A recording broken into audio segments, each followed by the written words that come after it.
Indian പ്രധാനമന്ത്രി doctor Manmohan സിംഗിൻ്റെ പ്രസിദ്ധമായ ഒരു സേ ഉണ്ട്, ഒരു കോട്ടുണ്ട്. അതായത് ഓർഗനൈസ്ഡ് ലൂട്ട്, സംഘടിതമായ കൊള്ളയും ആൻഡ് ലീഗലൈസ്ഡ് പ്ലണ്ടർ, അർഹതപ്പെട്ടത് അടിച്ചുകൊണ്ട് പോകലും എന്ന് പറയുന്ന ഒരു വളരെ ഗൗരവതരമായ ഒരു കോട്ടുണ്ട്.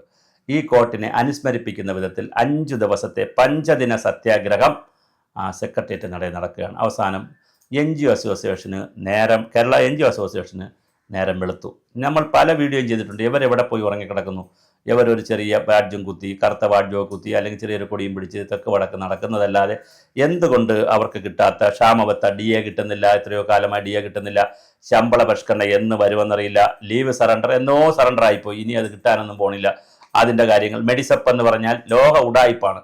അതിങ്ങനെ വരുന്നു, അത് 500 ആക്കുന്നു, 800 ആക്കുന്നു, ആളുകൾക്ക് കിട്ടുന്നില്ല, ആളുകൾക്കെല്ലാം അഡ്മിനിസ്ട്രേറ്റീവ് ട്രിബ്യൂണലിൽ പോകുന്നു, കേസ് കൊടുക്കുന്നു, പിന്നെ ഗുണഭോക്തൃ തർക്ക പരിഹാര കമ്മീഷനിൽ പോകുന്നു. അത് വളരെ ഗുരുതരമായ ഒരു പ്രതിസന്ധിയിലേക്കാണ് പോയിക്കൊണ്ടിരിക്കുന്നത്. പിന്നെ റിക്കവറി കമ്മീഷൻ്റെ കാര്യങ്ങൾ തുടങ്ങിയവയിലുള്ള കാര്യങ്ങളിൽ വലിയ കൊള്ളയാണ്, അല്ലെങ്കിൽ ലൂട്ടിംഗ് ആണ്, ഓർഗനൈസ്ഡ് ആയിട്ടുള്ള ഒരു സംഘടിതമായ കോംപ്രിഹെൻസീവായ ലൂട്ടാണ് നടക്കുന്നത് എന്നതാണ് NGO അസോസിയേഷൻ്റെ ഒരു അല്ല അവരുടെ ഭാഗമല്ല, ശരിക്കും നടക്കുന്നൊരു കാര്യമാണ്. അതാണ് ഇപ്പോൾ നടന്നുകൊണ്ടിരിക്കുന്നത്. പങ്കാളിത്ത പെൻഷൻ വിഷയത്തിൽ എന്താണ് ചെയ്യുന്നത് സർക്കാരിനറിയില്ല. അഷ്വേർഡ് പെൻഷൻ എന്ന് പറഞ്ഞൊരു വാക്ക് വെച്ചിട്ടുണ്ട്. ആ വാക്കിൻ്റെ അർത്ഥം എന്തെന്ന് ഉറപ്പുള്ള പെൻഷൻ, അതായത് പെൻഷൻ ഉറപ്പാക്കുന്നു എന്തൊക്കെയാണോ, എന്തായാലും അതിൻ്റെ അർത്ഥം മാത്രം അറിയാം, അതിൻ്റെ വാച്യാർത്ഥം അറിയാം. വ്യംഗ്യാർത്ഥം എന്തെന്ന് ഒരു മനുഷ്യൻ്റെ അടുത്ത് തുറന്നിട്ടില്ല. അതിനൊരു ഡോക്യുമെൻ്റ് ഉണ്ടോ, ഒരു രേഖയുണ്ടോ, ഒരു പേപ്പറുണ്ടോ, ഒരു കൺസെപ്റ്റ് നോട്ടുണ്ടോ? ആരോട് ചോദിക്കാൻ? KGOക്കാരോട് ചോദിച്ചാൽ അവർക്കറിയില്ല, NGO യൂണിയൻകാരോട് ചോദിച്ചാൽ അവർക്കറിയില്ല, NGO അസോസിയേഷൻ്റെ ഒരു സാധ്യതയില്ല അറിയാൻ.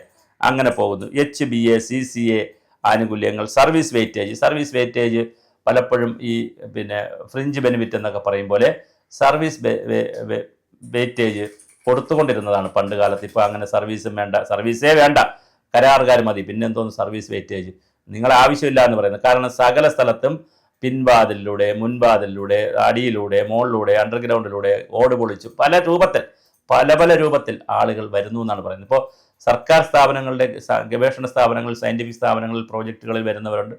അവരുമായി പിന്നെ അവിടെ പോസ്റ്റുകൾ വരുമ്പോൾ അവർക്ക് മുൻഗണന കൊടുത്ത് പോകുന്ന കാര്യങ്ങൾ സ്ഥിരപ്പെടുത്തലും ഒക്കെ ധാരാളം നടക്കാറുണ്ട്.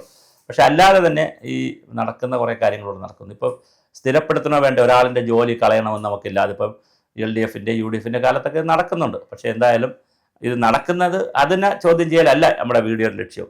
എന്തായാലും പിന്നെ കൃത്യമായി ഇത് കൊടുക്കുന്നില്ല എന്നുള്ളതാണ്. അപ്പോൾ അതുകൊണ്ട് സർവീസിലുള്ളവർക്ക് കൊടുക്കുന്നില്ല എന്നുള്ളൊരു വിഷയമുണ്ട്.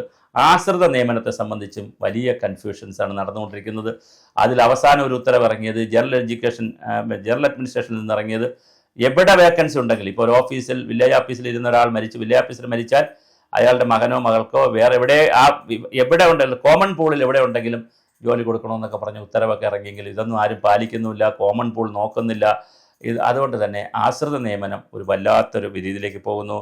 ക്ലാസ് 4 ജീവനക്കാരുടെ പ്രൊമോഷൻ 10% പ്രൊമോഷൻ അവർക്കുണ്ടെന്ന് പറഞ്ഞിട്ട് ക്ലാസ് 4 ജീവനക്കാർ വലിയ പ്രതിസന്ധിയിലാണ്.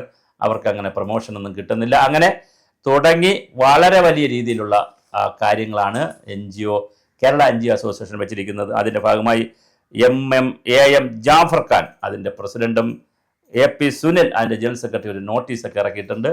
ഇതാണ് അതിൻ്റെ നോട്ടീസ്.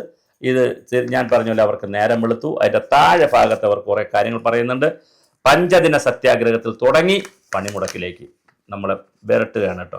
അത് വേറൊന്നുമല്ല, നിങ്ങൾ പേടിക്കണം, ഞങ്ങളിതാ വരുന്നു. സെക്രട്ടേറിയറ്റ് നടയിൽ 12 മുതൽ 16 വരെ 5 ദിവസത്തെ സത്യാഗ്രഹം.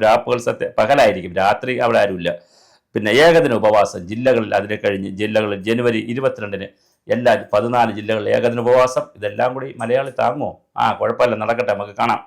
പ്രതിഷേധ സംഗമങ്ങൾ ബ്രാഞ്ച് തലങ്ങളിൽ, അതായത് ഓഫീസ് തലങ്ങളിൽ ജനുവരി 26, 27, 26 അവധിയാണ്, 27, 28 തീയതികളിൽ നടക്കും. അതിജീവന പ്രക്ഷോഭയാത്ര ഒരു രക്ഷയില്ല കേട്ടോ. ഒരു ഉശിരൻ പരിപാടിയാണ്. ഉടായ്പാവരുത്. കാസർഗോഡ് നിന്ന് തിരുവനന്തപുരം വരെ ഫെബ്രുവരി 2 മുതൽ ഫെബ്രുവരി 20 വരെ. ഫെബ്രുവരി 26-ാം തീയതി, ഫെബ്രുവരി 24-ന് 2026 ഫെബ്രുവരി 24-ന് സെക്രട്ടേറിയറ്റ് വളയുകയാണ്. പക്ഷേ സെക്രട്ടേറിയറ്റ് വളയുമ്പോൾ ഒരു കാര്യം ആലോചിച്ചോണം. തിരുവനന്തപുരം സെക്രട്ടേറിയറ്റ് വളയാൻ വന്നപ്പോൾ ആവശ്യമായ ശുചിമുറിയോ ബാത്തിങ് സൗകര്യമോ വാഷ് സൗകര്യം ഇല്ല. അതെല്ലാം കൂടെ അറേഞ്ച് ചെയ്തുള്ള ഭക്ഷണമൊക്കെ കഴിച്ചുകൊണ്ട് വരാൻ, അല്ല എല്ലാവരും കൂടെ വന്നിട്ട് അവസാനം ഇവിടെ നാശക്കോട്ടയാകരുത് തിരുവനന്തപുരം. അതുകൊണ്ട് വളയണതൊക്കെ കൊള്ളാം, സൂക്ഷിച്ച് വളയണം. അല്ലെങ്കിൽ അതിനാവശ്യമായ സൗകര്യങ്ങൾ തിരുവനന്തപുരത്ത് കുറവാണ്. അതുകൊണ്ട് എല്ലാവരും പേയിങ് ഗസ്റ്റ് മെത്തേഡിലും പിന്നെ സുഹൃത്തുക്കളെ വീടും എല്ലാം കണ്ടു വച്ചിട്ട് വേണം പിന്നെ ഈ നല്ല ഫുഡെല്ലാം കഴിച്ച് വന്ന് ഇവിടെ പരിപാടികളിൽ നിൽക്കാൻ, അല്ലെങ്കിൽ വട്ടായി പോകും. തിരുവനന്തപുരത്തിന് അങ്ങനെ ഒരു പ്രത്യേകതയുണ്ട്. അതുകൊണ്ട് സെക്രട്ടേറിയറ്റ് വളയൽ വലിയൊരു പരിപാടിയാണ് വെച്ചിരിക്കുന്നു. അതുപോലെ തന്നെ മാർച്ച് ആദ്യം മുതൽ 2026 മാർച്ച് മുതൽ പണിമുടക്കിൻ്റെ പ്രളയമാണ്. ഇതിനിടയിൽ ഒരു പ്രശ്നം വരാൻ പോകുന്നത്, ഇതിനിടയിൽ ഈ സമരങ്ങളെ ചിലപ്പോൾ വാട്ടർലൂ ആക്കുന്ന ചില പ്രഖ്യാപനങ്ങൾ നമ്മുടെ ബഡ്ജറ്റിൽ വരുമോ എന്നുള്ളതാണ്. ഇപ്പോൾ ശമ്പള പരിഷ്കരണമാവട്ടെ, DA കൊടുക്കുന്നതാവട്ടെ, DAയും കൊടുത്ത് ശമ്പള പരിഷ്കരണവും പിന്നെ പ്രഖ്യാപിച്ച് അതിൻ്റെ ഒരു കമ്മിറ്റിയും പ്രഖ്യാപിച്ച് പങ്കാളിത്ത പക്ഷ പിൻവലിക്കുന്നു. അങ്ങനെ 2-3 ഐറ്റം ഇവരിപ്പോൾ വച്ചിരിക്കുന്ന 6-7 ഐറ്റത്തിൽ 2-3 എണ്ണം പ്രഖ്യാപിച്ചാൽ പിന്നെ ഇതൊരു ചടങ്ങായിട്ട് മാറും. അപ്പോൾ പ്രഖ്യാപിക്കാതിരിക്കാൻ നിങ്ങൾ പ്രാർത്ഥിക്കുക. അങ്ങനെ പ്രഖ്യാപിക്കാതെ നിങ്ങളുടെ സമരം കഴിഞ്ഞതിന് ശേഷം പ്രഖ്യാപിക്കാൻ നിങ്ങൾ പ്രാർത്ഥിക്കുക, ആഗ്രഹിക്കുക. ഇനി വേറൊരു ടീമും കൂടി അടുത്ത സമരം വരുന്നുണ്ട്. അവരുടെ ഡീറ്റെയിൽസ് നമ്മളെ കിട്ടിയിട്ടില്ല. കിട്ടിയാൽ അത് നമുക്ക് വീഡിയോ ആയിട്ട് കൊടുക്കാം.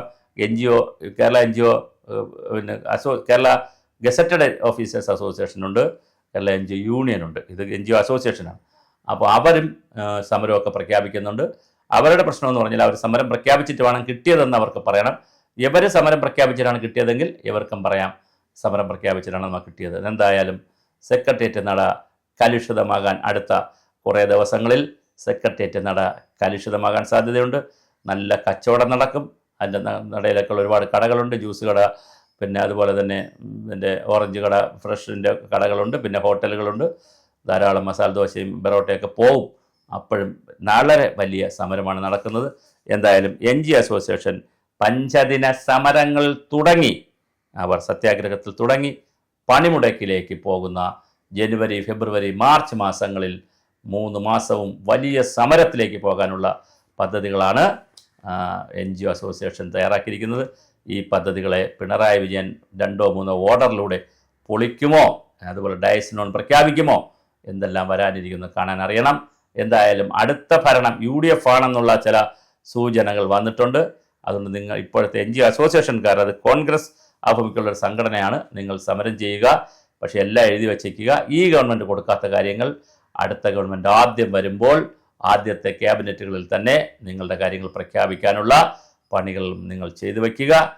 VD സതീശനോ അല്ലെങ്കിൽ രമേശ് ചെന്നിത്തലയോ KC വേണോ ആര് മുഖ്യമന്ത്രി ആയാലും നിങ്ങൾക്ക് നിങ്ങളുടെ വിഷയങ്ങൾ കൂടി പരിഗണിക്കാൻ നിങ്ങളപ്പോൾ അവരെ സമീപിച്ച് നേടിയെടുക്കുക. അപ്പോൾ നിങ്ങൾക്ക് 2 ഗുണം. ഇപ്പോൾ സമരം ചെയ്ത് നേടാം, അപ്പോൾ സമരം ചെയ്യാതെ നേടാം. എന്തായാലും ഉണ്ണിയപ്പം കഴിക്കാം, നമ്മുടെ കൂത്താട്ടവും കാണാം.